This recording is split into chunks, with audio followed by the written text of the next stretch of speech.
What's going on, everybody? It's your boy C4 here, and I fucked up, alright? So everyone was expecting the Week 2 matchup, the Monday night primetime game against the Chicago Bears, and in the midst of all the videos I had recorded, I deleted it, and I could not recover it. So I only really have the box score to go off of, so what I'm going to do to make this video somewhat watchable, because next week, after the upcoming game against Pittsburgh Steelers Week 3, Week 4 is the bye week. We're going to put two videos in one. It was a victory. It wasn't a very exciting game. Carson Wentz, 250 yards, 1 touchdown, no interception, so another good showing from him. Running back Ryan Matthews had 51 yards on 11 attempts. Darren Sproles, 34 yards on 6 attempts. Kenyon Barner did add a touchdown in the red zone. Realistically, the only plays you're missing had a great touchdown with Zach Ertz, which is, you know, if you really want to look at it, it is the thumbnail, the picture in the thumbnail. And I had 2 interceptions with Eric Rowe and I can't remember who got the other one. Nolan Carroll, maybe? But you see Zach Ertz there, 6 receptions, 39 yards for a touchdown. We struggled to throw the ball a bit. Defensively, the Bears were better than I thought they were. They were who we thought they were. But, like I said, you're not missing a whole lot with this game. Hopefully, well, I already know what's going to happen. You guys are going to be much more entertained with this game against the Pittsburgh Steelers. Jordan Hicks on the defensive side of the ball led the team with 7 tackles. Michael Kendricks, Benny Logan got a sack. Interceptions go to Nolan Carroll and Eric Rowe, as I just mentioned. Gary Parker was on point. I think he had 2 field goals, so, you know, looking pretty good that we made the decision to keep Cody Parkey over Caleb Sturgis. So we have to do a little bit of negotiating. We can't get into talks with Benny Logan, but let's be honest, that is fucking happening Week 4. But we can talk with 82 overall guard Steven Wisniewski. He is a guy we definitely want to retain long term, especially with not having a first-round pick in the coming draft. We want to go ideally offensive line and secondary, or offensive line and wide receiver, or offensive line and running back. But this is basically like getting a good pick. He's only 27 years old, 82 overall. That is, you know, I think it said, what is he? He is the number 15 overall left guard in the league, putting him in the top 11%. So $19 million over 4 years. I think that is a really, really good deal. Let's make him this offer and see if he accepts. Only normal XP growth. There we go. Accept the deal. This is exactly the offer he was hoping to get. Next season will be great. Well, I'm glad you're very optimistic. As we are going into this matchup against the undefeated Pittsburgh Steelers, both of us are 2-0. Weekly goals this week for Doug Peterson: get a home win. I didn't see the other one, so get a home win. That's what we gotta do. Get the fucking win. Ryan Matthews wants 45 total yards. Hopefully. Pittsburgh Steelers defensive line is not that great. The linebackers, on the other hand, are very quick. Hopefully our offensive line can deal with that. Aguilar wants 40 yards. Maybe. Dorial Green-Beckham wants 40 yards. We better hit that, or else we're going to struggle. Who else? Come on, some other goals, some other milestones we can hit this week. All right, fuck you then. So it's 0-0. We are now picking up. Pittsburgh Steelers have the ball 3rd and 1, 8 minutes into the first quarter. I'm not going to lie, I completely forget all these highlights that I showed. But there you go. That was Brandon Graham blowing up the top running back in this game for a -4 loss.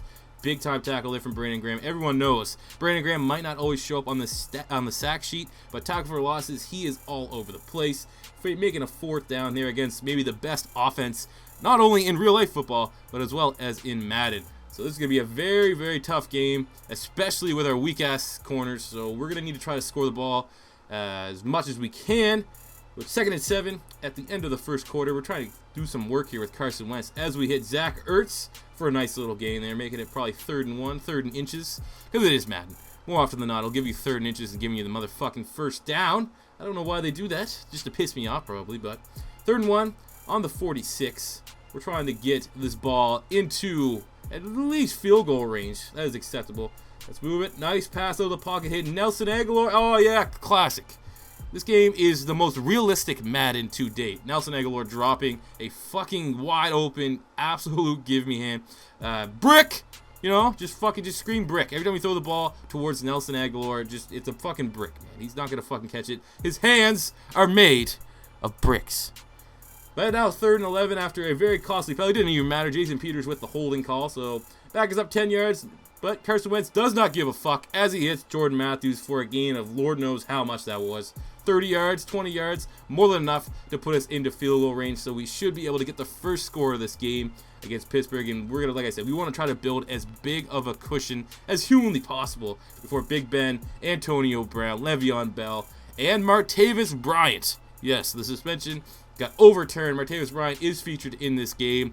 And, you know, hopefully he brought a tissue because he brings tears to my eyes, and you'll bring a tears to your guys' eyes after you see what goes on later on in this game. But that was just a little teaser to what's going to happen. We are still moving the ball here. 3rd and 3. 24, like I said, we're definitely in field goal range right now. Before we're pushing it because a field goal, there's a new system for how you kick field goals in this year. I know for most of you guys that have actually played the game, you know that it's kind of fucking tough, especially when you're playing on the harder difficulties. They're not easy to make anymore. But Carson Wentz moving out of the pocket, hits a great ball to Nelson Aguilar, who somehow falls back on his ass and completes the catch. Look at him celebrating like he fucking... You haven't done anything, bruh. I'm glad I yelled at you when I was leaving Philadelphia. So, heaven forbid, you know, he gets a touchdown on this drive and then fucking makes me eat my words, but I don't think that's going to happen. We're trying to find a good balance to this game. I don't want to throw it too many times with Carson Wentz, because ideally, I want to see how long I can go without throwing an interception. Keep his confidence levels high, especially with a rookie quarterback. Everyone knows about the... Is it confidence? Is that the official rating? Once you throw interceptions, your confidence goes to shit, and your likelihood of throwing an interception increases greatly. So I don't want to do that at all. Why would I want that? So we're going to try to make safe throws and not really pad his stats, but keep it going. It moves out of the pocket and hits Dorial Green-Beckham for the 7-yard touchdown. That is the 3rd connection between these two in just as many games. That I told you guys at the very beginning of this video, I told you that Dorial Green-Beckham, I wouldn't even be surprised if he has better stats than Jordan Matthews by the end of the year. Not obviously in real life, Jordan Matthews is, you know, the best receiver on this team, but in this connected franchise zone, which is better than real life, Dorial Green-Beckham is so overpowered in Madden. So we now are up 7-0 against Pittsburgh Steelers as we're halfway through the 2nd quarter now, and they're just starting to realize that they can pick apart this defense if they can get outside of my defensive line. My defensive line, I would say, in my biased opinion, is the best in the NFL. Linebackers definitely still need a little bit of fine-tuning. Corners suck. Safeties are good. But, I mean, there's only so much you can do. Le'Veon Bell, I think he's 94, 95 running back. As who's that? Michael Kendricks with the big sack. Benny Logan tripping over his feet, looking like DeMarco Murray last year, trying to run it for the Philadelphia Eagles. That would have been a juicy 7 points to make it 14-0, especially, I don't know how many times I can reiterate this. Fucking, well, you're going to see at the end of this video. You do not want to take your foot off of the Pittsburgh Steelers' throat. You give them any opportunity to put up points on you, they're going to fucking go. It's so tough to cover them, especially when you got weak-ass corners like Nolan Carroll and Eric Rowe. So we need to get some points here. 7-0, 14-0. Especially if we can kill a little bit of clock here so they don't have too much time to work with. That would be best case scenario. We got our boy Carson Wentz getting fucking... Oh my god, he just got blown up by 32, was it? Banjo? That's not his last name. Rambo. Oh, Bakari Rambo. Oh yeah, I know him. Former University of Georgia alum. We're going to try a little screen pass here. We got Sproles out of the backfield. Good hands. We'll throw it to him. Gain a couple yards back. There we go. Fucking 3rd and goal on the 5. This is where, again, I'm getting that territory. I got to be careful with the ball. I do not want to throw an interception. I do want to just throw it up to Dorial Green-Beckham because I know that's an absolute mismatch nightmare. But we will hit Sproles here. Touchdown again, baby. Benny Logan might have fucked up, but we did not fuck up when the offense got the ball. Hidden Darren Sproles, one of the best receiving backs in this game. 2 of the best receiving backs in the NFL are featured in this game, Darren Sproles and Le'Veon Bell. But now we're at 14-0. That is 2 touchdowns early for Carson Wentz. So take it over, man. This is good. A lot of people were worried if Carson Wentz was going to be able to handle the starting quarterback gig in Philadelphia. He's showing it right now. Get Pittsburgh a legit playoff contender. And then this shit happens. Rodney McLeod gets fucking just... Oh, my God. He's got a face full of Le'Veon Bell. Still a bunch of weed on his fingers. But luckily, I don't know who that was that made that last-ditch tackle. I think that was Eric Rowe. But that was a fucking sick run. See, there's just sometimes you can't do anything. When you get up there, when you're an all-pro with armor and sword sliders... Don't check that out. Use Operation Sports. I think they might actually be on YouTube as well. The best sliders to use in Madden or All Pro. You can't stop Le'Veon Bell. You can't stop Antonio Brown, no matter what you do. So we're trying our best here with our kind of no-name secondary. Eric Rowe, Leotis McKelvin, and such, and we just couldn't do anything there. As D'Angelo Williams, in relief for Le'Veon Bell, walks it in from I don't know how many yards, 3 or 4 yards out, to make it 14-7 before halftime. I don't know if anything else happened before the end of the half. Oh, we hit the ball. Something is going to happen. I can't remember what, but something is going to happen. And I already think it's going to be DGB. And it's DGB. We're taking that. Oh, my God. Awful coverage from 23. Is that Mike Mitchell? You should be cut, Mike Mitchell. You know, I would never want a guy with 2 first names on my fucking back end trying to cover Dorial Green Beckham. You know, what's worse, 2 first names or 3 names total? You know? At least Dorial Green Beckham's definitely liberal enough because, you know, his parents probably just couldn't decide on what last name to pick. So, you know, maybe he's open-minded. Maybe that'll speak volumes to his ability to become a franchise player here in Philadelphia. So, end of the second, they still got the ball. We could not do anything. Actually, we got a field goal. So now it's 17-7. And the Pittsburgh Steelers have the ball. And like I said, I forgot, honestly, how I edit all. This is a long-ass video, too. 15 minutes. So thank you guys for watching this long one. I tried to give you a little bit more content because I absolutely fucked up with the Packers game. Or not the Packers, the Bears game. I fucked up worse than that. Oh, my God. All you had to do was protect the sticks. And Martavis Bryant, like I said, you cannot fucking sleep on this offense. Just like that's a touchdown, and it's a 17-14 game. I don't know if I have the replay there, but my corners look fucking embarrassing. Okay, who's this? Eric Rowe? Watch Eric Rowe. Oh, it's Malcolm. Look at that. That was Jenkins and Hicks, 2 of the best playmakers on my team. Could not stop Martavis Bryant. Don't know how that suspension got overturned. Maybe we'll find that out during the bye week. Next video. Hint, hint. But why the fuck is Martavis Bryant playing? He has burned me already. So, nothing happened really for the most of the third quarter. Now we're about 3 minutes left in the third quarter, 17-14, as we are trying to put more points on the board. Ryan Matthews with a nice run there. He was really ineffective this game, which means he had to put a lot more pressure on Carson Wentz.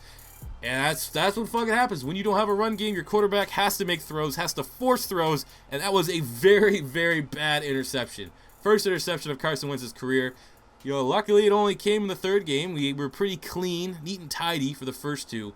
But that was just a bad, all interceptions are bad, but when you throw an interception when you're on like the 1 or 2 in the red zone, that fucking stinks. Realistically, I could have just ran that ball 2 more times with Ryan Matthews and tried to get it in. Luckily, our defense was able to stop him, and we're going back to Cali. And by back to Cali, we mean back to the prodigy from North Dakota State, Carson Wentz. It's still 17-14 as we are early in the fourth quarter. 3rd and 11 after Dorial Green Beckham dropped that ball. I would have liked him to see come down with that. And all signs from what I've... that's another interception for Carson Wentz. Why not just, you know, if you're going to throw 1 interception, why not get them all out of the way against, you know, a really legit team that would gain a lot of momentum going into the bye week, you know? Let's just fucking throw 6 interceptions this game. Our defense is doing everything in their power, though, to make up for the lack of productivity from Carson Wentz. As we get the forced fumble and the sack, weren't able to recover it. But enough so that fuck it. That looked like 2nd and 25. We're still up by 3. We bumped on a field goal range. We should be able to maintain this. What do we got to do here? Let's keep bringing the pressure. Man, I do not want Ben Roethlisberger to have much time. And then Vinny Curry, my boy VC, the guy we traded Connor Barwin away for, kind of, because we knew Curry needed to start. He was currently 2nd on the depth chart at the right defensive end spot. I wanted him started because I know he can make big plays in big games like that. And he is, you know, showing my vote of confidence.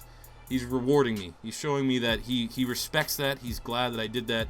As Carson Wentz gets the ball back, trying to make amends as he hits Brent Selleck. He's still on this team, ladies and gentlemen, for a big 30-yard bomb to make it 1st and goal with a minute left in this game. We're unable to convert. Like I said, the run game, I didn't want to throw it too much because the interceptions, run game was not working with Ryan Matthews, so we had to settle for a field goal to make it 20-14. And yeah, big ass kick return from Antonio Brown brought him to the 30. You already I don't even want to commentate what happens. Look, we get the sack, right? We got the sack. There's 30 seconds left. It's 4th and 23. Surely nothing can go wrong. Billy Davis is no longer on this staff, so that means 4th and 23. They're not going to make that. Look at the Pittsburgh Steelers. Oh no, fuck! We'll just throw it up to Martavis Bryant, who's 6'9", jumping over Eric Rowe, getting beat like a drum, like it's Calvin Johnson all over again. Makes it again. And then we stopped them 3 more fucking times to make 4th and 10 on the 15-yard line with 2 seconds left. Oh, wonder what could fucking happen here. Oh, Martavis Bryant. Again, touchdown to win the fucking game as there's zeros on the clock. 20-20. Obviously, they make the extra point as this is a fucking heartbreaker. You know, especially with a team like Philadelphia where we know from a skill standpoint, we're not as good as other teams. But with, you know, doesn't matter what team you are. If you can get good momentum, you can beat teams and play up to your opponent's level and squeak out wins, especially with a defensive front 7 like we have on Philadelphia. And losing a game like this, how we lost it 21-20 against the Pittsburgh Steelers, that fucking stings. I was actually angry as shit when I was fucking playing this game. it sucks, but it's what fucking happens. We have a bye week. We're going to be able to recoup and regroup on that bye week to try to come back better than ever. I'll let you guys take a quick look at these stats as I wrap up the video. Thank you guys for tuning in to another episode of the Philadelphia Eagles Connected Franchise Mode. I hope you guys enjoyed this video. I think tomorrow or the next day, I have something. I've been, ranting and raving that this is gonna be the most in-depth connected franchise mode on YouTube. You're gonna see, a little sample of that in the next video. Something I spent almost 3 hours on. So I hope you guys do enjoy that. If you're new to the channel, this is your first time stopping by, please subscribe if you liked it. More subscribers, the better. Stick along for the ride. Yeah, that's pretty much it from here today, guys. Thank you for watching, and until next time, it's your boy C4 saying peace out.